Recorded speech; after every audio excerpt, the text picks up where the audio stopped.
Hi, it's Catherine O'Mahony here, delighted to share with you the 2020 OnQ Recruitment Salary and Job Market Report. I'd like to thank the contributors, 1,650 people who gave us their insights. What do you get when you book a meeting with a consultant or download the OnQ report? You will get a report that gives you insights into the salary increments, job satisfaction, bonuses, employee shares, the candidate experience, the non-cash benefits, some insights into what managers are telling us.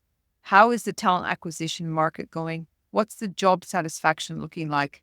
And a new question for this year was workplace dynamics and productivity. You will also get the salary data for over 100 job titles, and it's broken down into sectors. This ranges from clinical research through to marketing, through to sales, through to quality assurance. Who were the contributors to OnQ Recruitment? We had 1,650 contributors from the life science sector, and 77% were employed full-time. You can see from this graph here, we've got an excellent representation across all sizes of company, ranging from under 50 employees to over 1,000 employees.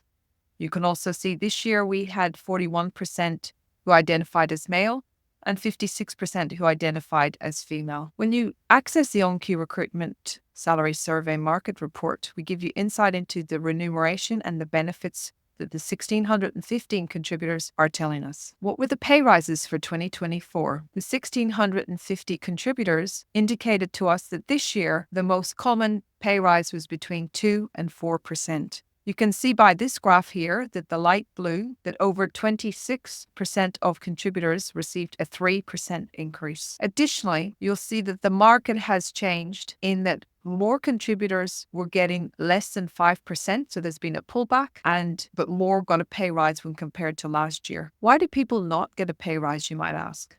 You can see that people may not get a pay increase because there's no feedback, salary increases are on hold or frozen, or it's alternatively due to inadequate company performance. But when we exclude the vast majority of people who did not get a pay rise, it was because they'd been with their employer for less than 12 months. The life sciences sector is one of the most highly engaged industry sectors. You can see by this graph, over 78% of people were happy with their pay rise in 2024. This is an increase from last year. However, I do want to highlight with you that over 55% of contributors would consider changing job if a new employer offered a higher salary. This indicates to us that with the cost of living and market conditions, even though people are happy with their employers and the pay rise they received, they're very happy in terms of their engagement with you as an employer. They are feeling the pressure. Who received bonuses? 71% of contributors told us they got a bonus in the last 12 months. This is a decrease on 2023. We think this is a reflection of the overall economic global conditions. However, I should highlight that when we look at internationally owned businesses, over 83% of contributors who work for an international company were granted bonuses, compared with 54% of those who worked for a locally owned company. This explains where the data is coming from and what the differences is. Approximately 37% of all contributors receive or participated in an employer share purchase plan, share options, or equity scheme. When excluding ineligible participants, such as government employees, independent contractors, and casual, this percentage increases to 58%. You can see by the graph on the left-hand side, 36% work for a company that's listed on the ASX. Almost 50% of contributors work for an internationally listed company, and less than 10% work for an employer who's defined by the ATO as a startup. How are share schemes awarded? The vast majority, 40%, were awarded shares as a performance bonus, which was paid for by their employers. The second most common methodology was those who purchased the shares via a salary sacrifice over a 12-month period. The candidate experience. This is really important for people, managers, and those thinking of hiring or those that are really keen to retain their talent. Approximately 30% of contributors are thinking of changing jobs in the next 12 months, whilst 40% are not. I think the part that we can influence when we're people leaders is the 30% who are unsure. Of the 1,650 contributors to the OnQ Recruitment 2024 survey, 31% had applied for a job in the last 12 months, and of those, 52% successfully obtained a new job. What's interesting in 2024's data is the number of people who received more than one job offer. In 2024, 49% of people received more than one job offer. This is a significant decrease to 2023, where last year over nearly 70% of job applicants who were hunting for a new role received more than one job offer. So there's definitely been a shift in the marketplace in the number of available talent when managers are going to hire. Were salary expectations met frequently? Yes, they were. We know with the pressure that companies are facing, this is a very key topic in terms of talent attraction and talent retention. What are the 5 most common benefits that contributors to the OnQ Recruitment 2024 salary survey received? Flexible working options, the opportunity to work from home, time off in lieu, on-site parking, and additional paid leave. I would like to point out that flexible working conditions and the opportunity to work from home have been the number 2 non-cash benefits for the last 10 years. And I'd also like to reinforce that contrary to popular demand, flexible working conditions and the opportunity to work from home is similar across all genders and all age groups.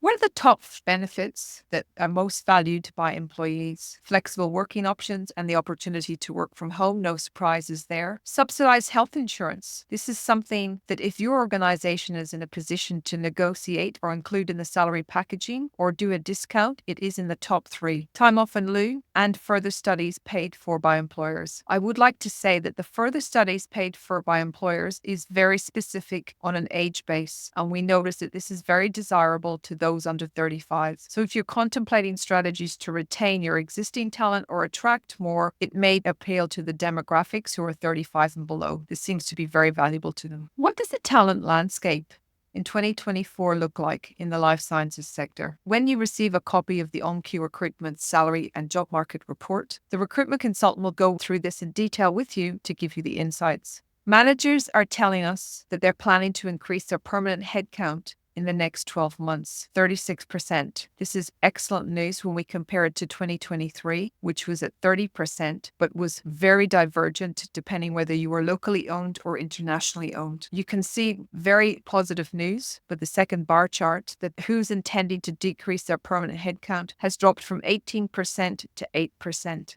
Last year in 2023 was the first time we've seen in 18 years where managers told us they were planning on decreasing their permanent headcount, and this was particularly in the internationally owned companies. So it's very positive to see a decrease in that number. Managers are thinking of increasing headcount and contractors, but not as much as last year. And the vast majority, 26% of those working with international companies, are planning not to change their headcount. What are people hiring managers telling us? In the 2024 OnQ Recruitment Salary and Job Market Report, they're telling us that obtaining contractor headcount more or less remains the same. They have said that obtaining permanent headcount has got more difficult at 48%, and attracting new talent has more or less remained the same, even though you'll see by some of our other data that the time to fill has significantly reduced in 2024 compared with 2023. Retaining talent, over 46% of managers told us it was the same or no change. In a very positive move for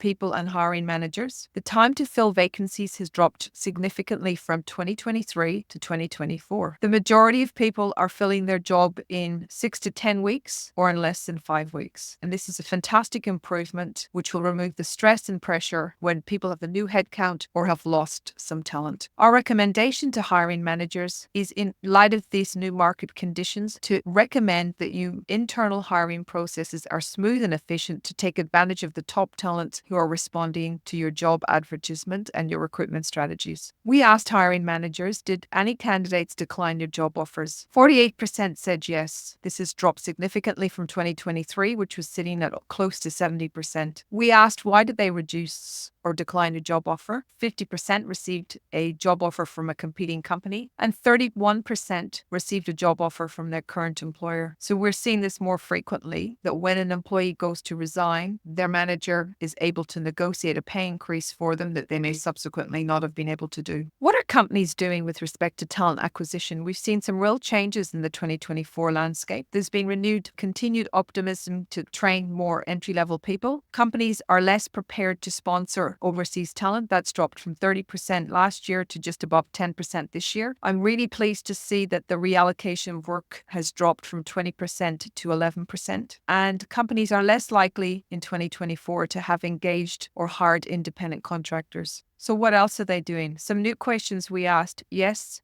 managers are paying higher salaries to attract talent. However, 8% of managers indicated to us that they've declined new projects due to lack of resources. So this is something to factor in on the ongoing survival and growth of the life science sector in Australia. What about the employees? What's their experience? In 2024, employees, non-people managers, indicated to us they were very satisfied at 23% or 60% satisfied. So reinforcing we have an engaged employee pool in the life sciences sector and no real changes from 2023. We asked candidates and applicants, has your employer mandated a return to the office? Overwhelmingly, the most common frequent on-site is number of days in the office is 3 days a week, with 25% of people indicating. But you can see there's a spread from 4 days right down to 1 day and up to 30% of people saying, I'm flexible, I can choose when I come on site to my employer. We had a lot of questions from companies, were there incentives or penalties to encourage employees to return to the office? Overwhelmingly, 70% of contributors told us their employer has not introduced a penalty or an incentive to return to the office. So I think this is unique to the life sciences market when we're looking at what's happening in other sectors. In 2024, to the OnQ Recruitment Salary and Job Market Report, we asked a new question with respect to has productivity increased or decreased or no change with the new working hybrid conditions in meeting companies' KPIs. It was fascinating to hear individuals, 62% said their productivity had improved and 30% said there was no change. What about your teams, we asked. 53% said it had improved, 40% said there was no change. What about meeting overall company productivity and meeting the company's corporate annual plan? 46% said the hybrid working conditions had improved the productivity and meeting that. What about cross-functional productivity when collaborating and meeting KPIs? 40% said it had improved. However, you'll notice there was a big jump into double digits where 22% said it had decreased. When we dived into this data a little bit further, we found that hiring managers, people managers, their feedback to us was it was even higher, sitting at close to 35% of managers told us that cross-functional productivity when collaborating to meet KPIs had decreased. So this definitely presents an opportunity for companies to do a deep dive on what can they do to improve cross-functional productivity, ensure ongoing company success and employee satisfaction.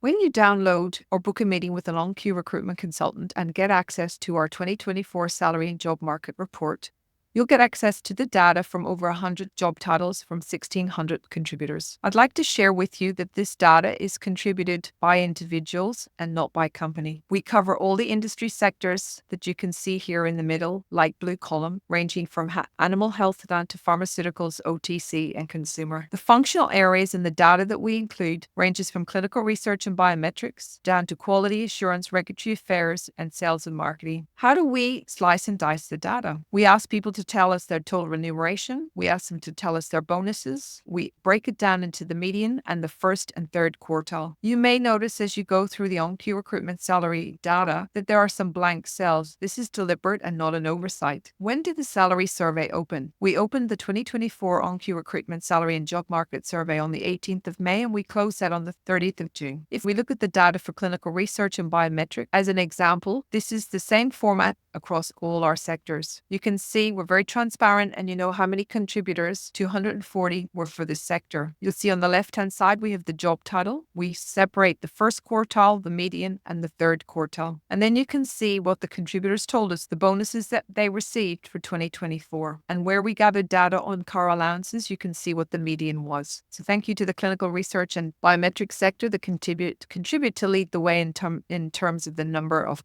contributors. When you look at the second slide on the salary data, you'll see here again, if we show the example of clinical research, that the job title is then broken down further by industry contributors. Thank you so much for taking the time to listen to my presentation. What's next? If you'd like to talk to us and get access to the OnQ Recruitment Salary and Job Market Report, please jump on our website, which is here on the bottom of the slide, and go to Contact Us, and you can request a copy of the report and book in a consultation with one of our consultants who can do more of a deep dive and communicate with you and find out for you what you really'd like to know. So to recap, I'd like to thank again the 1,600 1,615 contributors who've made this survey possible. It's been fantastic. We really appreciate the time and effort that you've done to tell us what you think. I hope you've gleaned some insights about what's happening in the marketplace in 2024, and that includes pay rises. Most common number is 3%. The time to hire and fill has significantly improved for hiring managers, and then the amount of counteroffers have reduced. However, there's still salary pressures. There's a real cautious optimism, and it's definitely a more positive outlook than 2023, which is absolutely fantastic. So I wish you the best of luck in the next 6 to 12 months. Please bookmark the OnQ Recruitment survey for next year. This survey is only possible by everybody taking the time to contribute and tell us what they think. And I look forward to getting your feedback and your comments. So please jump online, go to the website, contact us, and please tell me if there's any other information or even any ideas or suggestions that you have for 2025. Thank you very much.